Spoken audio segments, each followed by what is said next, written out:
right, so today I have Austin Smucker here with us, and he was one of the 12 Was there 12, right? There's 16 Oh, Americans. okay. He was one of the 16 Americans kidnapped in Haiti in 2021. And so he's going to be telling us his story and just asking him some questions about that. So we'll get started. Okay, well it's a pleasure to be here, and I don't know how long of an interview you're looking for, but I've told the story a number of times, and it can stretch out into hour and a half, 2 hours sometimes, depending on how much detail I go into. Yeah. So if I'm going into too much detail, just let me know. But I like to start off telling the story here about the Haiti experience by just kind of telling a little bit about the months leading up to it, because because there was kind of a miracle as to me being down there in Haiti. Humanly speaking, I shouldn't have even been able to be down there in Haiti, because my passport had expired in April of 2021. And since I'm a fantastic procrastinator, I didn't get around to sending in the paperwork to renew it until the middle of August. And said at that point I wasn't planning to go down to Haiti. That wasn't even a possibility, and so I didn't even expedite it. I just just did it with standard time for passport renewal, and the internet was saying 14 to 16 weeks. I think it was 2.5 to 3 months, 10 to 14 weeks, and for the whole process to happen. And it was probably about 2 weeks after I sent in the paperwork for that passport renewal that I found out about the opportunity to go to Haiti, where CAM, Christian Aid Ministries, they were spearheading a rebuilding project in the southern peninsula, like the south western peninsula of Haiti, that had been hit by an earthquake earlier in 2021, like in April of 2021, and they were looking for 2 single guys to go down and spearhead that. So that was what the opportunity was, and that definitely piqued my interest when my dad found out about that and told me about it. But it was kind of a problem because I didn't have a passport, and so physically it was impossible for me to go down to Haiti. I mean, you can't go down to Haiti without a passport. So I remember I talked to Cam and told them, explain the situation. I'd like to go down there, but I have no passport, and so it was impossible for me to go. And they told me that, just let them know once my passport came. They wanted to get this project started as soon as possible, but if there was still a need when my passport came, then maybe I'd go down as well, or go something like that. So I remember that night when I went to bed, I just prayed a simple prayer and asked God and said, if you want me to go down there to Haiti to do this, just make my passport come ahead of schedule. And my passport came in 31 days. So 4.5 weeks was how long it took for my passport process to go through there. And so throughout the whole Haiti experience, I never questioned whether I was supposed to be there or not. Because some people, when they hear my story, they'll ask me, do you feel like you were down in Haiti by accident because you were there for less than 24 hours before you were kidnapped? And the answer is no, because of what happened with my passport. And just the fact that it came, God directly answered that prayer. So flew down, as I alluded there, I flew down to Haiti on Friday afternoon. It would have been September 15, and got there about 4 o'clock in the afternoon. And then the group of 17 of us, there were 16 Americans, 1 Canadian, we got kidnapped the following afternoon at about 1 o'clock. So I was in Haiti for less than 21 hours before we got kidnapped. And yeah, it's kind of crazy.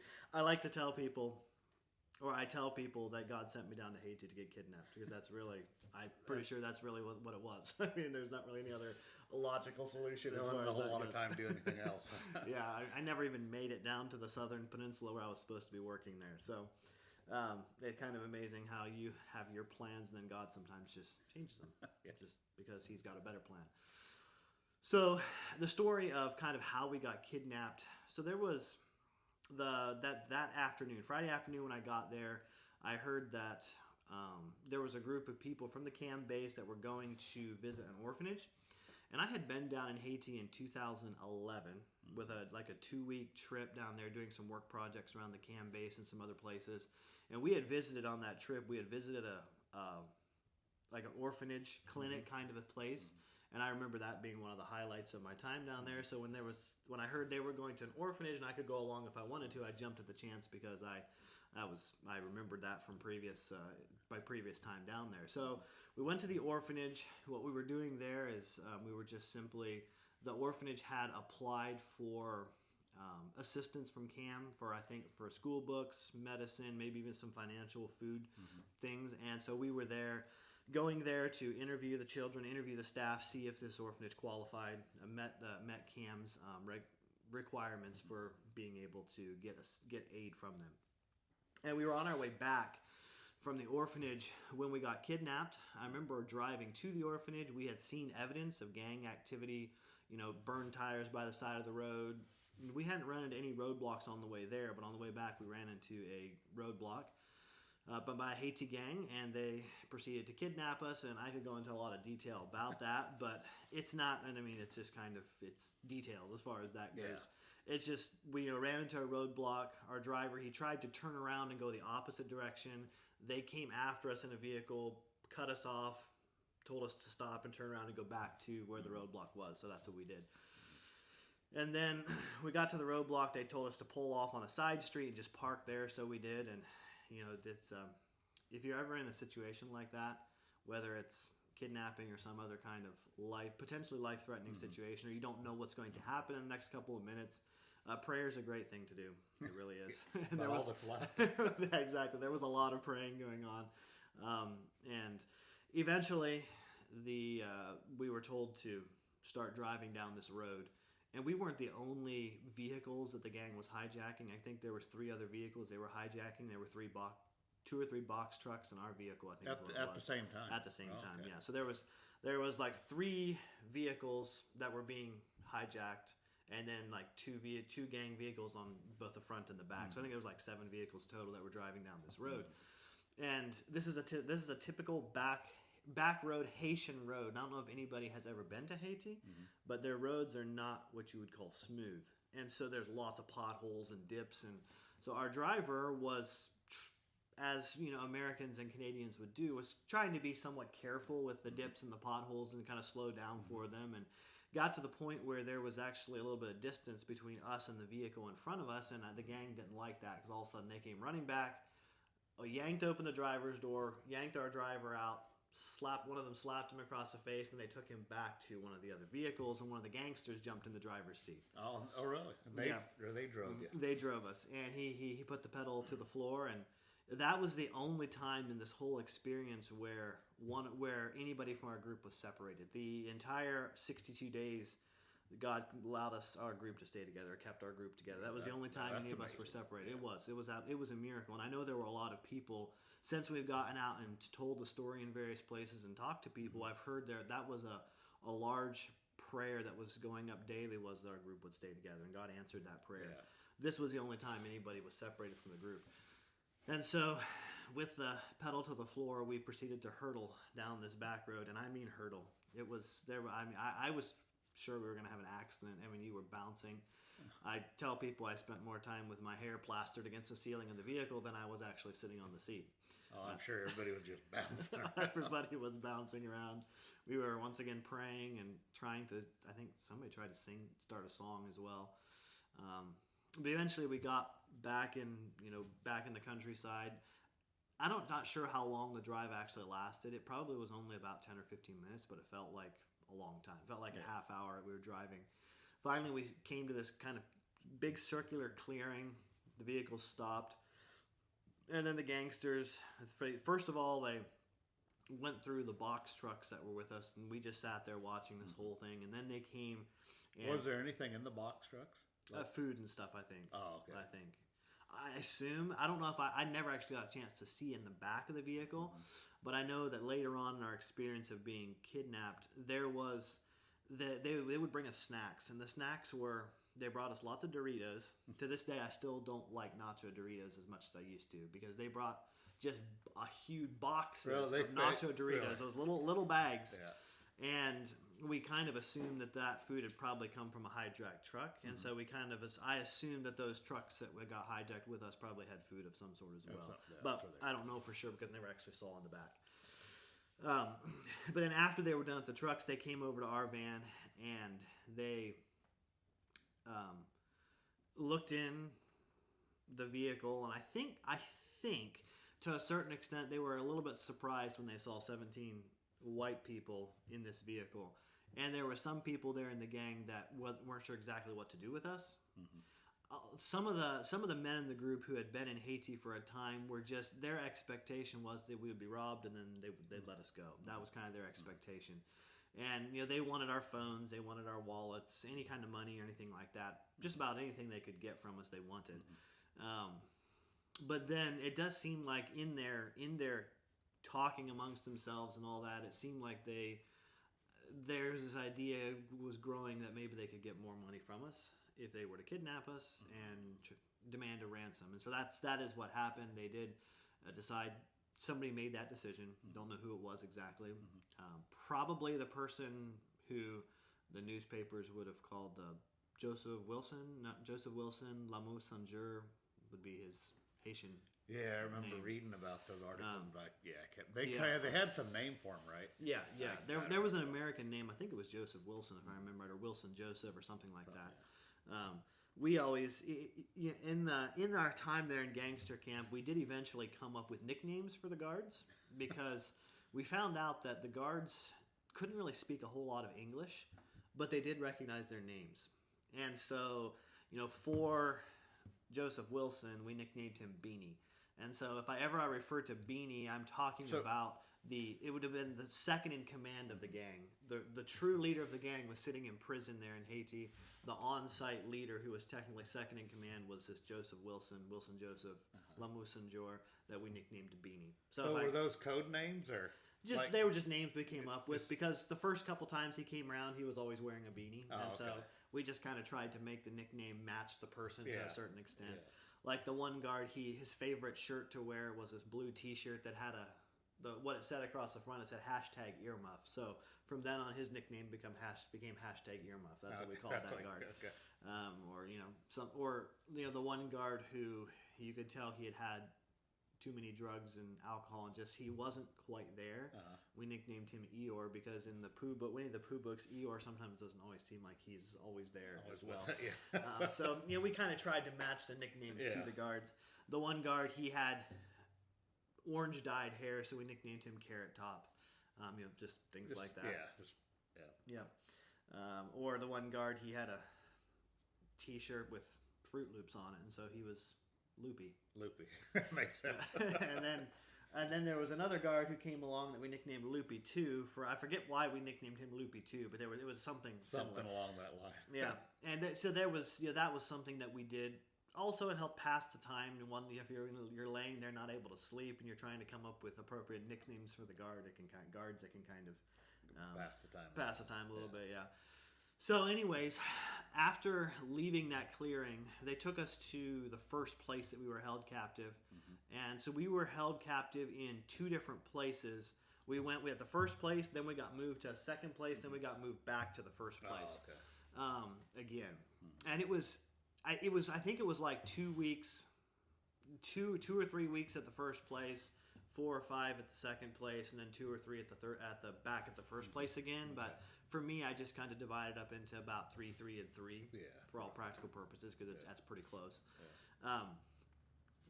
And so, we got to the first place, and the first place was a compound that consisted of 2 buildings and a shower house with no ceiling on it, and eventually they made kind of an outhouse with some little bit of privacy. Not a whole lot, but a little bit. And the building, there were 2 buildings. We never were allowed inside the one building. We don't know what that was.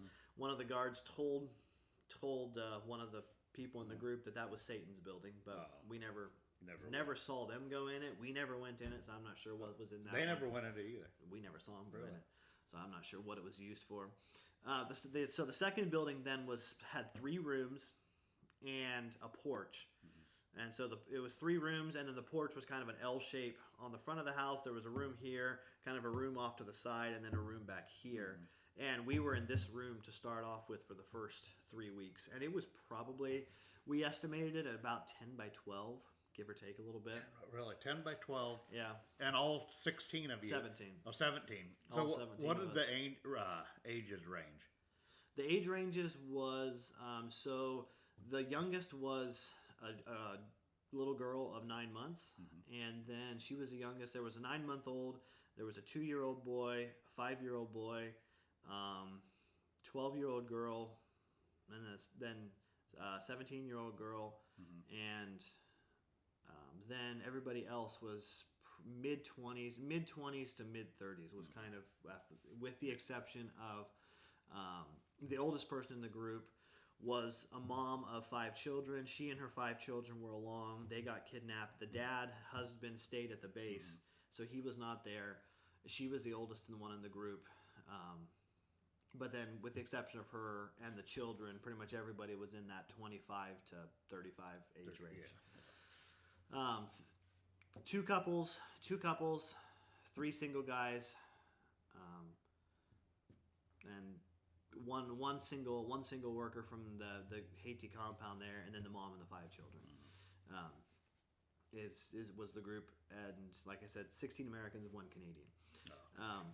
Yeah, so we spent the first full night we spent in that 10 by 12 room, trying to sleep, 17 of us in that room. We had 1 double mattress, two double mattresses and a single mattress, something like that. And we had to attempt to fit 17 people on 3 mattresses. And it was, there wasn't enough room for everybody. I mean, I remember one of the girls at one point in the middle of the night looking across the room, and she just made the comment that there were 3 or 4 guys laying on the single mattress with their legs sticking straight up the wall because there was no spot on the floor to put their legs. Yeah, so it was just tight. Well, in that circumstance, you just deal with it. You do. You just don't deal have a with choice. it. I mean, you kind of like I actually started that first night out sitting in a chair by the door because there wasn't room on the floor for me to sleep. And throughout the course of the night, you just kind of switched places. Somebody would offer to sit on the chair and give you a spot. You had to be quick though, because as soon as they got up, everybody else just kind of filled in where they had been. So you just tried to dive into to think like an ocean wave. It's just kind of fills back in. So it was the circumstances were like that for the first night or first 2 nights. I don't remember how many nights it was, but eventually after the second or third night of that kind of a situation, the gangsters let the single guys sleep outside on one of the mattresses. No. Or actually, they brought another mattress. They brought another double mattress, and that one they allowed us to sleep outside, which made so the inside was a lot less cramped. It was still cramped as far as that goes because you still had 12 people or something in there, but it was more doable than 17.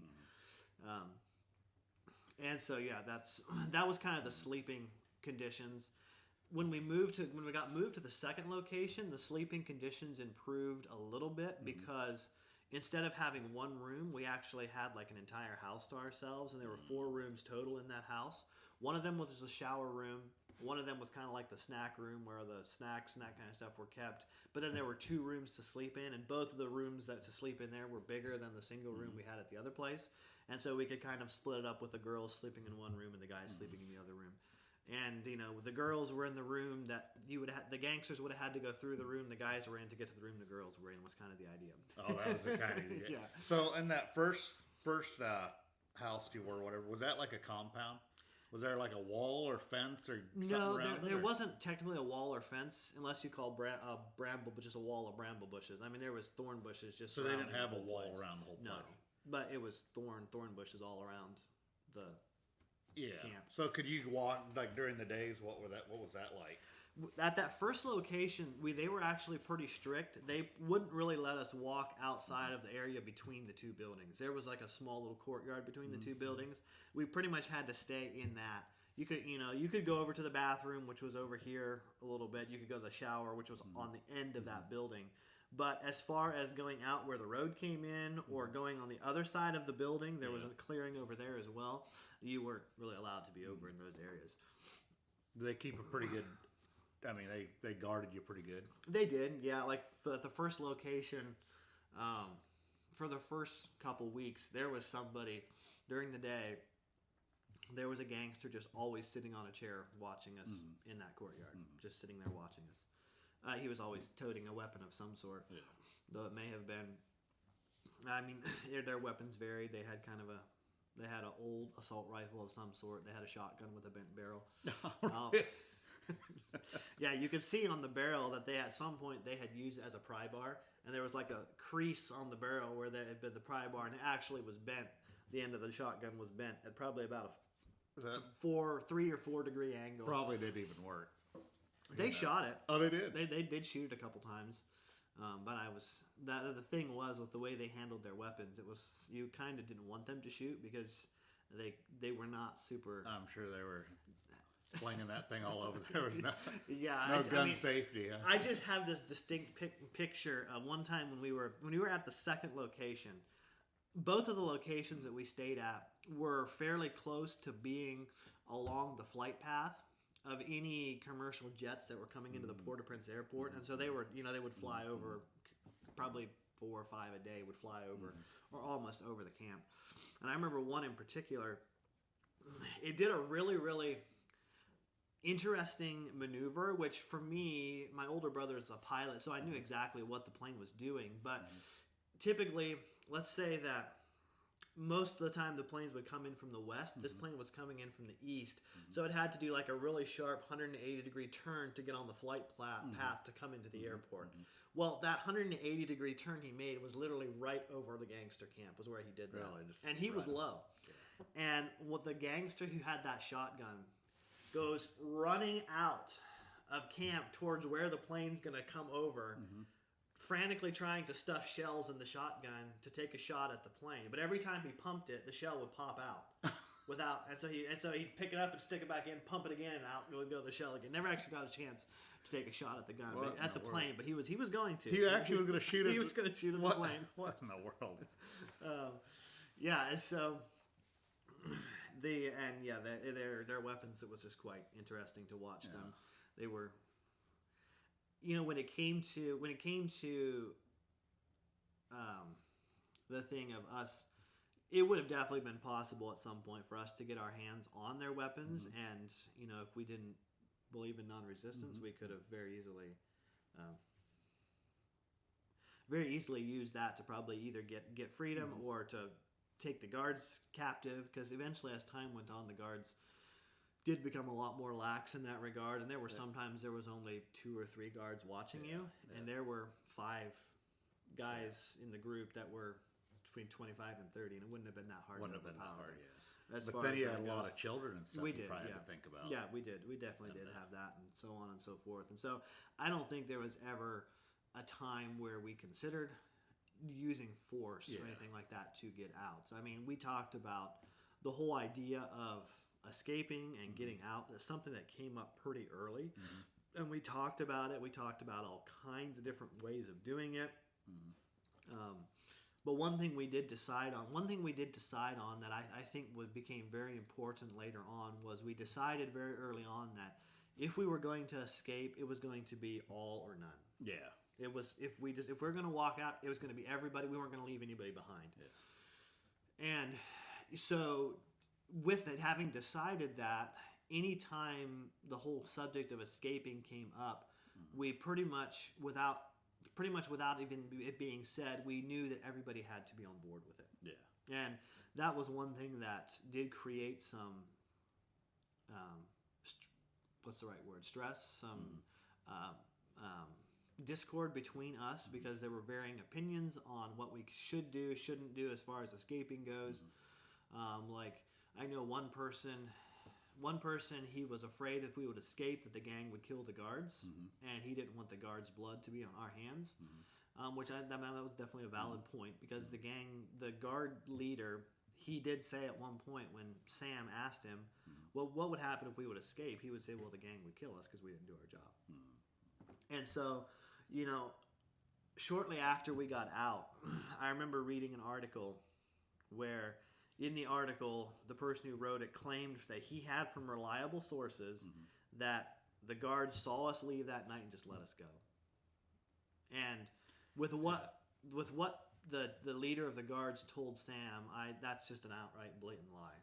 Oh, really? It's just a lot. There's no way they would have seen us and let us go. They would have, yeah. They would, because their lives were on the line. Yeah. As far as that goes, and so I mean that just struck me so much how that it just had to be directly from Satan trying to steal God's thunder, as it were. Yeah. Trying to make it the whole story of our escape, our deliverance, be just the gang let us go, rather than God working supernaturally to let us get us out. Yeah. And so. So at any time did they ever like? Well, I guess you said the only time you're separated is when they put him in that other vehicle. Yeah. But they brought us back. They brought him back to us when we got to the first location. But they never took like one of you aside and tried to like interrogate you or none of that. No. They probably didn't really have any need, did they? I mean, they wanted money. Yeah, they wanted money. To us, to them, we were dollar signs. Is kind of what it was. Yeah, it wasn't like you were a government official where they wanted to get information out of you or anything. Yeah. So it's just I mean, that's how that gang makes their money. That they kidnap people and demand ransoms. That's their job. Just like I sell sheds for a living. Just like you work at wherever you just see or wherever you work. Yeah. Well, well, the other thing that's amazing too is like, I mean, they didn't hurt the girls at all, did they? No, they did. That was also a direct answer to prayer. They never did try. Yeah. And we, I remember, the men in the group did try and just make sure that we were always around. That the girls were never by themselves. Yeah. As far as that goes, just simply, I don't know what we would have done if they would have tried, but it was, I mean, you kind of just tried to be a little bit of a buffer in there. Yeah, exactly. Yep. So I mean, everyday life, every day was pretty much the same in gangster camp, and there are things that happen each day, and I know some people did try and keep journals of it. They had some paper they could write on at first. When they ran out of paper, they did. One of them found out they could write on like toilet paper or paper towels that the gangsters had brought to us, and so they did actually try and keep a diary for most of the days. The pen we were using did eventually run out of ink, so there was a time period where we didn't have a pen, and so there was probably some details that were missed. And I'm not going to go over every detail of every day, just kind of try and hit some of the high points, the things that happened every day. So you would get up. There's no alarm as far as that goes, so you would kind of get up when you got up or wake up at 7, 8 o'clock in the morning. And we got 2 meals every day. The gangsters brought us 2 meals. There was our town runner, the person who was responsible for bringing us food and any other things we needed. He said his name was Mackinson, and we didn't actually give him much of a nickname. We kind of just called him that because none of the nicknames that we came up for him really stuck that hard. Yeah. But he would bring breakfast anywhere from like between 9 and 2 o'clock in the afternoon, and then supper would generally come anywhere between about 4 o'clock and 8 o'clock in the afternoon. I remember one day he brought breakfast at 2 and lunch and supper at 4. The food that they didn't give us enough food to survive. They didn't give us enough food to get fat. Let's put it that way. There was enough food to survive. We did all lose weight tremendously. The 4 single guys, me and Sam, Wes, Dale, us 4 collectively lost 100 pounds. In the gangs, over 100 pounds. But the food they brought us, breakfast was the most common thing they brought us for breakfast was spaghetti cooked in fish oil, which I liked. I like fish. I like spaghetti. Some of the people in the group didn't like fish, and there was also one person in the group was gluten intolerant, so that wasn't a very good meal for her when they brought that in the mornings. But that was the most common breakfast. A couple times we did get like scrambled eggs. Sometimes bread and avocados. And then the second most common food was almost like I'm not sure how you would describe it exactly, but almost like a cornmeal mush maize kind of a thing. It was like corn made into like a cornmeal mush consistency. It was okay. That wasn't my favorite. It was okay, but and so on. Supper was almost always either rice and beans and then like a vegetable skooma is what no, not skooma. I'm getting it mixed up. Diriyak pois is what that was called, like vegetables. Sometimes it would be with meat, fish, sometimes chicken to put on top of that, the rice. And then twice they brought us like a bean stew with dumplings in it. But that was the supper that you would get. And we did find out that, we learned pretty soon that the extra food that was left over from supper, we would put it in containers and save it for the next morning. That way, the person who was gluten intolerant, if they brought spaghetti and she couldn't eat it, then she would have rice and beans left over from last night she could eat. And also, if the children got hungry, and there would be a little food they could eat to kind of tide them over. So we started doing that then eventually. So they never cooked right there. It was always just brought in. For the most part, yeah. There was one time where they did actually make some food for us right there. Mm-hmm. They made us what's called pâtés, and basically it's like an omelet kind of a thing, except the omelet is bread, and then inside they would put maybe a hard-boiled egg, cabbage, rice, that kind of thing, maybe some meat inside. I can't really think of anything we have here in the States that would be like that, but just maybe like a Hot Pocket kind of a thing, but not as much stuff inside the Hot Pocket. And so the one time they actually made those for us right there, taught us how to make them. We asked if they would teach us how to make them, and they did. So sometimes my wife still makes them on occasion. They actually were pretty good as far as that goes. What do you think the neighbors around you knew, or were they holding you in a pretty where all the gangsters lived or whatever? It was kind of safe for them. I'm not sure the answer to that question exactly. Because the first location from where we were at, like I said, there was that hedge of thorns pretty much surrounding the whole camp, so you couldn't see very far out. When we did find it on Google Maps later, we were actually right on the edge of quite a large number of buildings. It looked like a village of some sort. And I doubt the entire village was gangs. It was probably kind of a village that was just made up of everyday people, but at the same time they probably knew that the gang operated in that area, and they just kind of knew it was best to just leave the gang alone. They might have known and just didn't even. The second location that we got moved to was in more of a farming area. There was no barrier around the camp. You could see out for miles in every direction, and there were people, farmers, children, moms that would walk past the camp every day. Really? And there was even one person who walked past that we were pretty sure he was a pastor, because the one time he came past he was carrying a Bible, and he was always dressed up a little bit nicer than everybody else that came past. And so we did actually smuggle a note out to him one day, really? asking him if he could help us. And that note was smuggled out to him in the morning. When he came back past that evening, he just looked at us, and he went like this and shook his head. No, really? He wasn't going to help. He wasn't going to help because it was too dangerous for him. And there was a little boy who he would bring goats. He would bring out his goats and stake them out in the field. He would bring them up fairly close to where we were staying in that second location, and he wasn't part of the gang as far as we could tell. So we tried to see if he could maybe get us a phone or something like that. See if we could make some contact. At first, he didn't want to talk to us. Whenever he would see us looking at him, he would cover his ears and run away from us in the opposite direction. But eventually, we got to a point where some of them were actually able to talk to him, and they asked him. We found out a little bit about him. He was an orphan. He didn't have a dad, and he was trying to help his mom support their family, as it were, which. I still think about that boy, because in that environment, in gang territory, with no dad, the chances of him becoming anything but a gangster are pretty small. Yeah. They really are. And which is sad, but that is the reality there. And so one day we did ask him if he could get us a phone. If he had, we asked him if he had a phone. He said no, he didn't. We said, could you get us one? He said, yeah, actually, he thinks he could get us one. So he walked over to one of the guards and asked him for his phone. That's how that went. We didn't get the phone to say, suffice it to say. So, yeah, that was kind of the food that we got. Now, how the day went in the we found out very quickly that we did a lot of singing and praying when we were down there.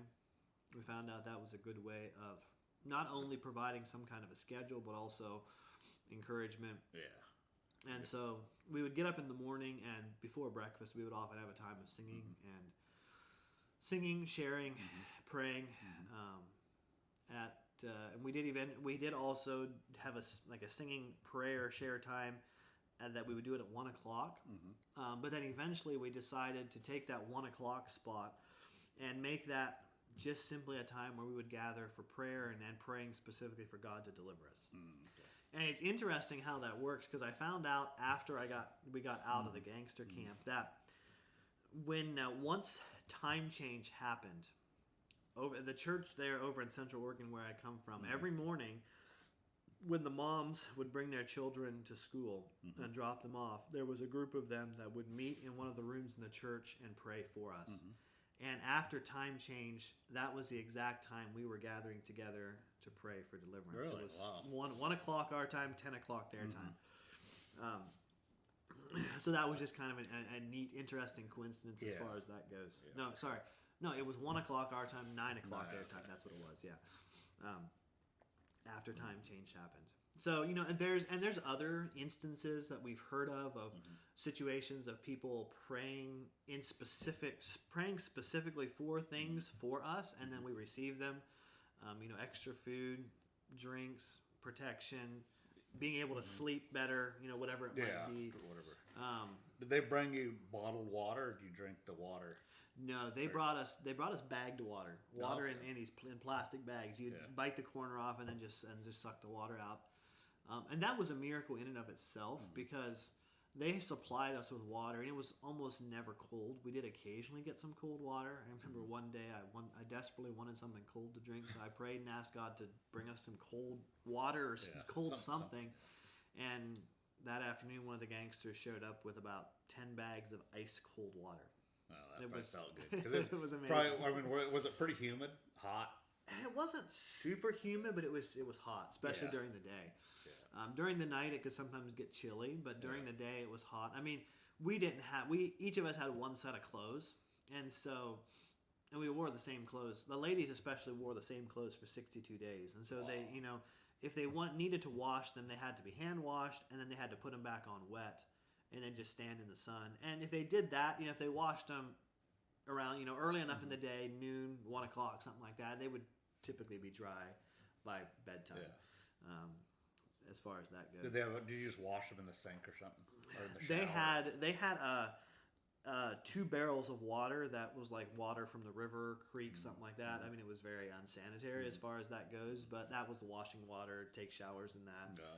Wash your clothes. And it was privacy. I mean, you could go. I mean, they had something around it or something. Well, it was tacked on the end of the house. The shower was, and there was curtains on the 3 sides, and then the wall house on the other side. But the curtains may or may not be full of holes and rips and tears and all that kind of stuff. Who knows? Wow. So it was not just extremely private as far as that goes. So that, and then we would also, in the evening before we went to bed, we would also have a time of singing and prayer as well. Then the guards they didn't bother you, or no, for the most part they didn't. We tried to get them to join us numerous times, but they wouldn't. They wouldn't join our group. They wouldn't join us in the singing and prayer. So did they ever get ever physical with you guys, or ever get real mad at something you guys did? Oh yeah, they did. And I remember the one time in particular where they got quite upset, and I wasn't sure if we were going to get through the night without them hurting somebody. So at the second location, actually, let me back up just a little bit. So it became obvious to us as time went on that our town runner Mackinson, even though he was the town runner, he seemed to a certain extent have some kind of authority over the guards. Like when he came in, the guards would jump to his tune to a certain extent. And we started to wonder if maybe he wasn't a witch doctor of some sort or something like that. We don't know that for sure. But one morning, when we were at the second location, some of us were still inside sleeping. Some of us were outside. Sam was off by himself praying. He was feeling discouraged, I think. He was off by himself praying. And Mackinson came walking into camp and walked over beside where Sam was standing. And he reached down and he screwed a lid onto a bottle that was sitting at the base of the tree there. Sam watched him do that. And when Mackinson saw Sam watching him, he told Sam, he said, "This is Satan's stuff. Don't touch it or he'll bite you," was what he said. And then left. And so Sam came over and told us what Mackinson had said, and he looked at me and said, "Austin, what should we do?" And I said, "Well, I think we should destroy the bottle." Yeah. So we did. A group of us walked over there. We prayed, asking God to just bind whatever power that bottle had, and took it and we threw it out in the field as far as we could throw. Just pitched it out as far as we could. And so, and we knew that Mackinson probably wouldn't come back until afternoon. And it seemed like this was something they would have it out at night, then they would put it away for the day and bring it back out at night. So we knew that there was going to be a confrontation of some sort that night. We didn't know what was going to happen, but I for myself, I remember I was nervous. I was probably scared to a certain extent. I mean, I knew God would take care of us, but I didn't know exactly how He would choose to take care of us, because He doesn't always choose to take care of us in the way we think He should, as far as that goes. Yeah. So we were actually having our time of singing and prayer when we saw Mackinson coming that evening. And so were we praying? I think we were praying. We were having our time of prayer, and typically we would pray. You'd go around the circle and everybody would pray. Yeah. But when we saw him coming, I think we stopped praying and started singing. And he came into the camp, and he ignored us, and he walked straight over to that tree where the bottle had been, or where the bottle was. Let's see, how was that? Yeah, he walked over to where the bottle would be, and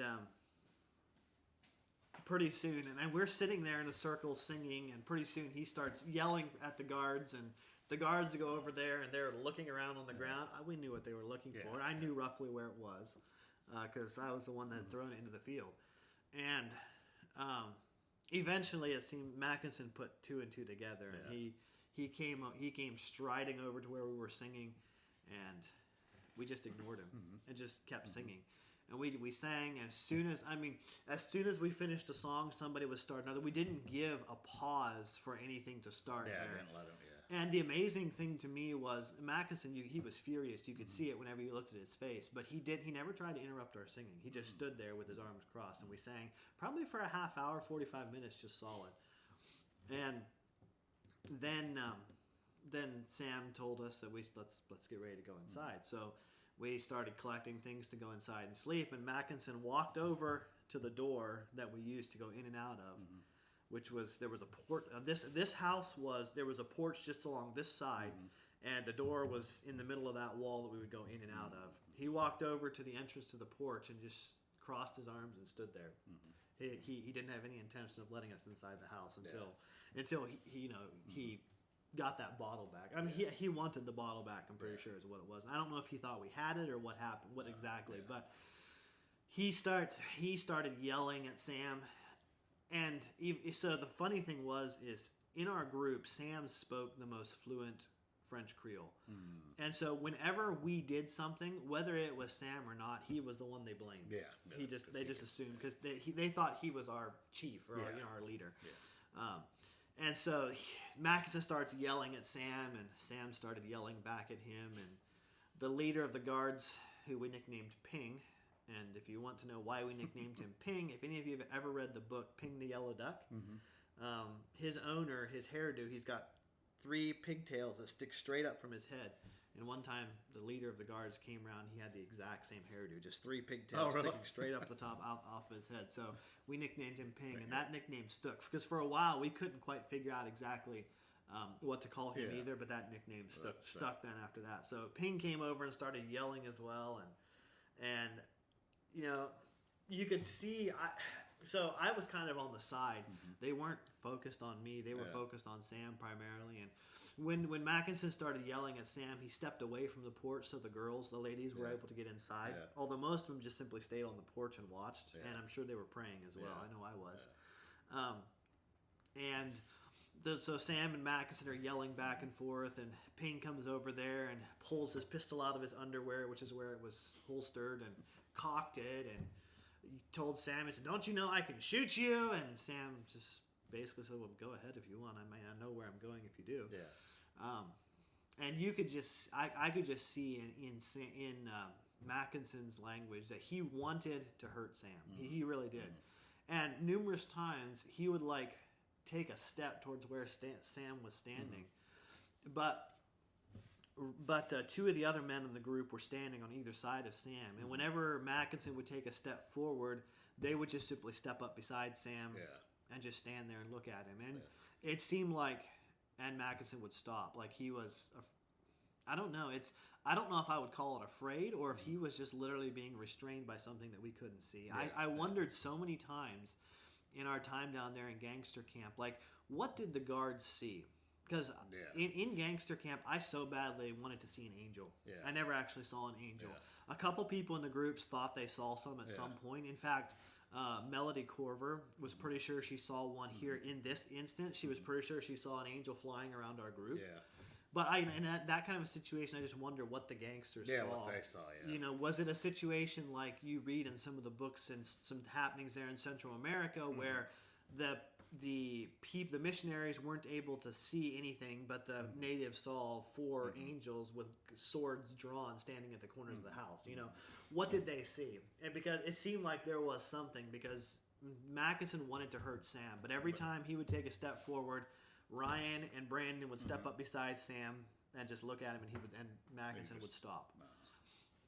No. And one time, and then there was another example that was it just struck me as absolutely incredible.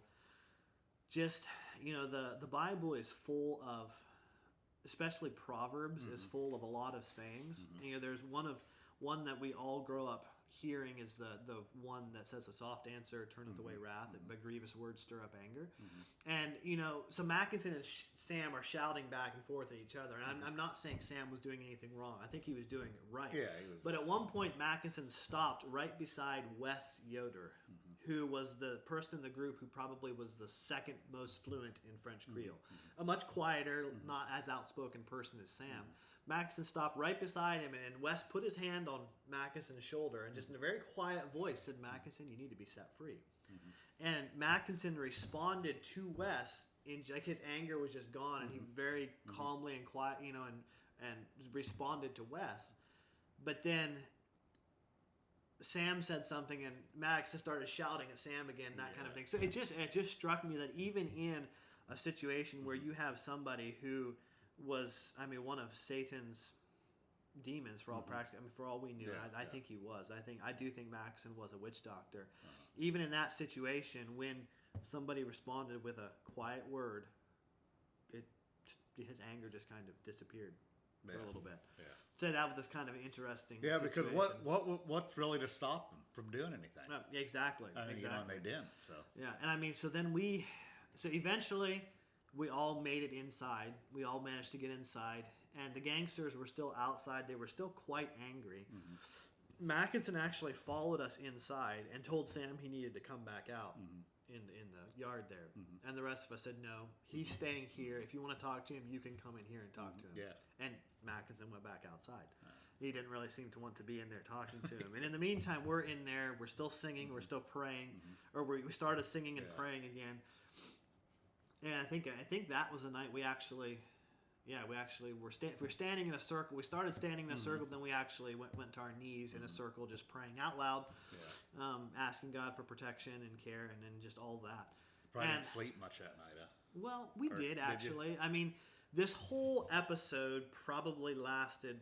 Well, okay. Let me back up a little bit. So the whole episode of back and forth with Mackinson and the gangsters. Yeah. By probably 9 or 10 o'clock in the evening, they had calmed down, and there was not a whole lot going. But we were still inside praying. That group of us probably prayed till 1, 2, 3 o'clock in the morning before I went to sleep. Yeah.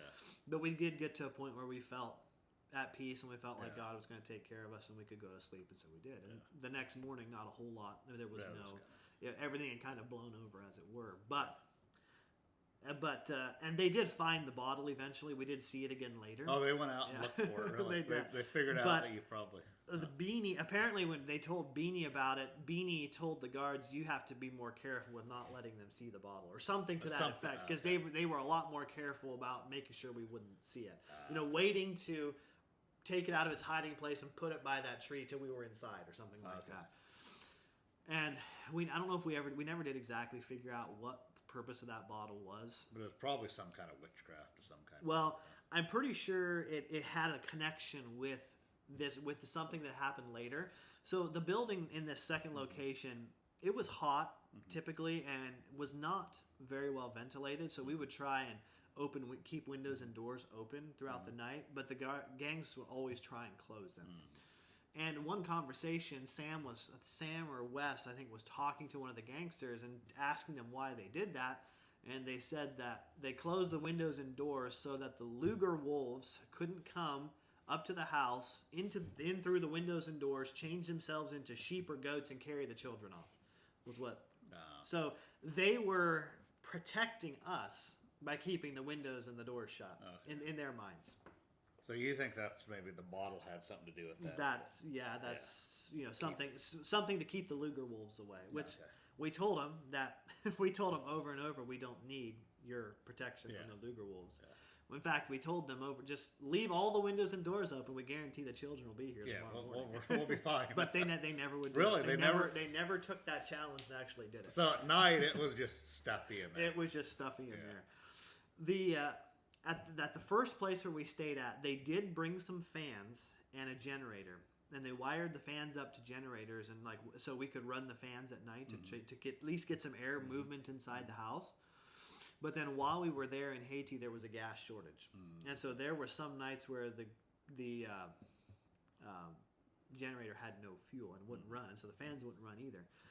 So at the second location, they solved that problem by one day they showed up with a humongous solar panel, just a big solar panel. They rigged a solar panel. At that second location, there were 3 buildings. There was the house we had. There was kind of like a building that the guards used to sleep when they needed to sleep. And then there was a third house that they didn't really use a whole lot. That's where the bottle was stored, was in that third house. But I'm not sure what else was in there. We didn't really use it. And so they rigged this solar panel up on the roof of the building that the guards used to sleep when they needed to sleep. Hooked it up to some car batteries, hooked the car batteries up to the fans. During the day, the solar panel would charge the batteries. At night, you could run the fans off the batteries. And that worked okay. The batteries would last till about 2 or 3 o'clock in the morning, and by that time, it was cool enough outside that you didn't need the fans anymore, typically. Yeah. But I remember one night so one thing that actually, let me back up just a little bit again as well. So like I said earlier, I was in Haiti for less than 24 hours before I was kidnapped. And I remember shortly after the kidnapping experience, just sitting there asking God, why am I here? What am I supposed to do? I can't speak French Creole. I can't preach to the guards. I'd love to, but I just can't. What am I supposed to do? And I remember God feeling like God told me, Austin, yes, you can't speak to the guards, can't preach to them, but you can be someone who just encourages the group. Just be an encourager. So I tried to do that the entire time. Now, for myself, when it comes to going to sleep, I have 2 pet peeves or 2 things that I like to have when I'm going to sleep. 1, I like a cold bedroom. I love going to sleep in a cold bedroom. 2, I like a fan running to cover as white noise, background noise. In gangster camp, you rarely had either of those. Sometimes you had the fan running and it was okay, but for sure not the cold room. For sure not the cold room. So one day we were at the second location, and we were about ready to go inside to go to sleep, and Ping came over and told Sam, he said that the solar panel had malfunctioned and the batteries had no juice in them. They hadn't charged at all. There was no juice to run the fans at all. And that evening seemed to be like one of the hottest evenings that we were there. It was so hot inside. There was not a lick of air moving inside. They wouldn't let us open the doors and windows, and it was so hot. And I was frustrated. I was upset. I was angry. And so I had found that for sleeping, the door between the room where the ladies slept and the guys slept, there was like a concrete threshold between there. And I found that worked pretty good for a pillow. If you had a little, like maybe an article of clothing or something like that to put between your head and the threshold, it worked pretty good for a pillow. So that's where I would sleep most nights, was literally like with my head on the threshold between the 2 rooms. Kind of just a little cooler. No, or not no, really, it was just a kind of comfortable place to sleep, and in the back of my mind there was the fact that if the gangsters would try and come in and do something to the ladies, they'd have to go through me to get into the room. Step over you. Yeah. And so there was probably partly that as well. Yeah. I like to sometimes imagine that I'm, chivalrous, one of the chivalrous knights. I don't know how realistic it is, but so anyways, I'm laying there, and it's just there's no fans, no noise running. The gangsters are outside playing just absolutely horrible music on their Bluetooth speakers. It's noisy. It's hot. It's like the opposite of what I like for my bedroom to be when I'm ready to go to sleep. And I was just fed up. And I had a list of complaints that I was ready to just lay out before God. I was ready to just complain. And so I'm laying there, I'm getting more and more upset, and finally I'm like, okay, we're just going to just give God the full dose of these complaints.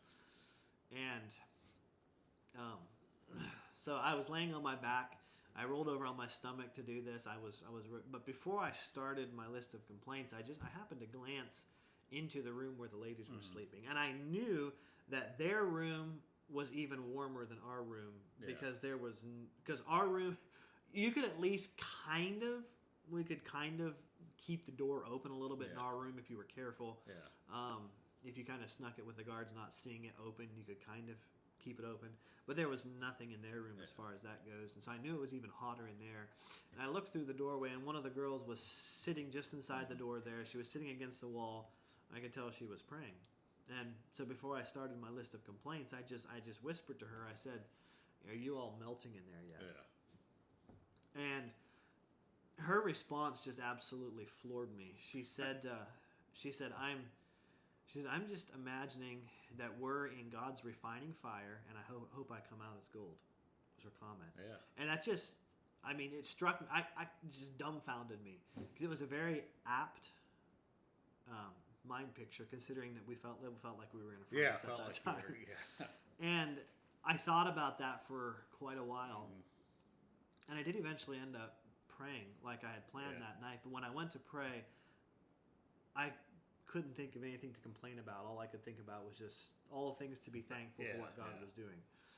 And so then me and that girl ended up talking. Neither one of us could sleep, so we just chatted back and forth till probably about 2 or 3 in the morning or something like that. And I remember another comment that she made in that conversation. She made the comment that she had surrendered her right to be free that night. Yeah.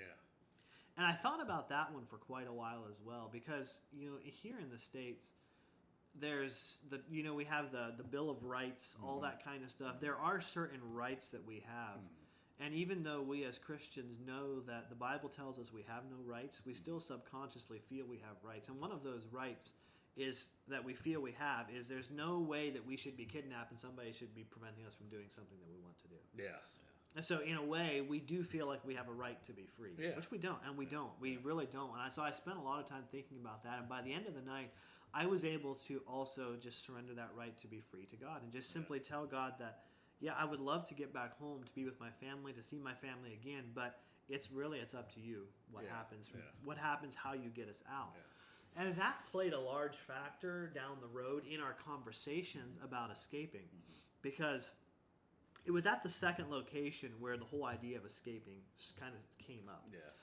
With nothing to do for pretty much the whole day except talk. You talk about the whole range of you talk about everything from food to books to stories, whatever it might be. Oh, you had a lot of time. Yeah, in fact, one of the guys, one of his favorite things to do whenever we got on the subject of food, which was every day, we got on the subject of food, he said that when he gets back to the States, when he flies into the airport, he said, on the way home from the airport, I'm going to stop first at Subway.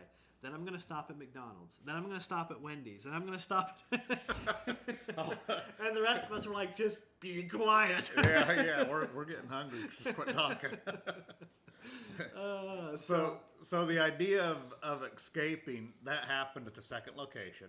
That's where were you thinking of escaping from there? Because you wouldn't have known you were going back to the first location, right? Right, yeah. No, we were thinking... The reason that the whole idea of escaping came up was because the second area...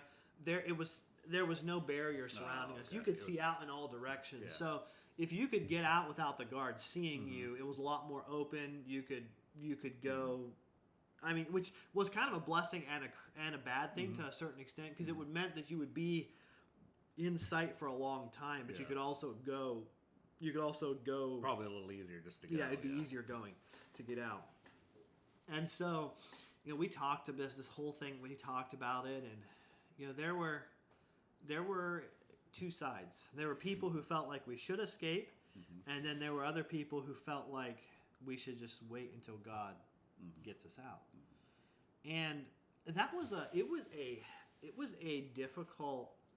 really a difficult topic, because I was on the side, I'm not going to say who all was where, but I was on the side of just let God do it in the way He chooses, when He chooses to.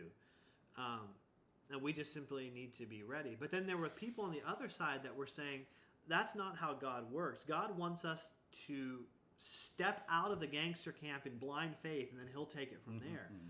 And I've never in my life wished more to have a Bible, because when they were talking about that, I could not for the life of me figure out if that was a biblical concept. Like, is that a biblical, that blind faith, is that a biblical concept? Yes, there are stories in the Bible where God's told somebody to go do something in faith, but they had a specific direction from God to go do it.